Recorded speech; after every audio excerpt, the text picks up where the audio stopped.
क्या आपने कभी ये सोचा है कि अल्लाह ने फजर की नमाज ठीक उसी वक्त क्यों रखी जब हमारी नींद सबसे ज्यादा गहरी होती है, या असर की नमाज ऐन उसी वक्त क्यों फर्ज की गई जब हमारे अंदर दिन भर की थकावट, चिड़चिड़ापन और गुस्सा अपने उरूज पर होता है। हम में से बहुत से लोग ये समझते हैं कि ये सिर्फ एक इबादत का तरीका है या यूं ही कोई वक्त मुकर्रर कर दिया गया है, लेकिन हकीकत में ये कोई इत्तेफाक नहीं है। अल्लाह ने 5 वक्त की नमाजें बिल्कुल उन्हीं वक्तों में फर्ज की हैं जहां आपकी रूह और आपका दिमाग सबसे ज्यादा कमजोर होते हैं। दिन की शुरुआत फजर से होती है, दुनिया से मिलने से पहले अल्लाह से मुलाकात। सुबह के वक्त आपके जिस्म में एक खास हार्मोनल बदलाव होता है जिसे medical science cortisol awakening response कहती है। ये वो वक्त है जब रिस्क अता किया जा रहा होता है और फरिश्ते अपनी ड्यूटी बदल रहे होते हैं। अगर आप इस वक्त सोते रह गए तो आपने अपने पूरे दिन की बुनियाद ही कमजोर कर दी।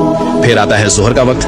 दिन के बीच में जब आप काम कर रहे होते हैं तो आपके जिस्म का एनर्जी लेवल गिरने लगता है, फोकस खत्म हो जाता है, दिमाग थकने लगता है और इंसान गलत फैसले करने लगता है। जोहर की नमाज आपके दिमाग के लिए अल्लाह की तरफ से एक परफेक्ट न्यूरोलॉजिकल रीसेट है। ये आपके दिमागी बोझ को खत्म करके आपकी तवज्जो को दोबारा बैलेंस करती है।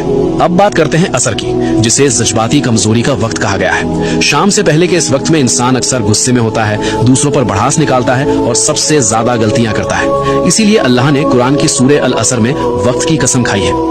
असर की नमाज एक हिफाजती रुकावट है जो आपको जज्बाती तौर पर टूटने से बचाती है।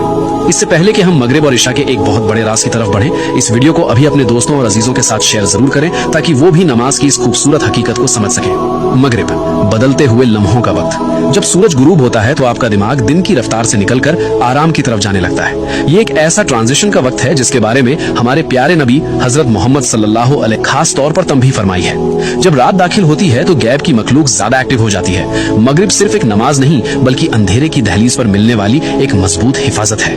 और आखिर में इशा, अंदर की दुनिया की हिफाजत। जब अंधेरा छा जाता है तो इंसान के अंदर ओवर थिंकिंग बढ़ने लगती है, दिल पर एक अजीब सा जज्बाती बोझ महसूस होता है। इस्लाम में नींद को एक छोटी मौत कहा गया है जहां आपकी रूह कब्ज की जाती है। इशा की नमाज गैब की दुनिया में दाखिल होने से पहले आपकी आखिरी हिफाजत है।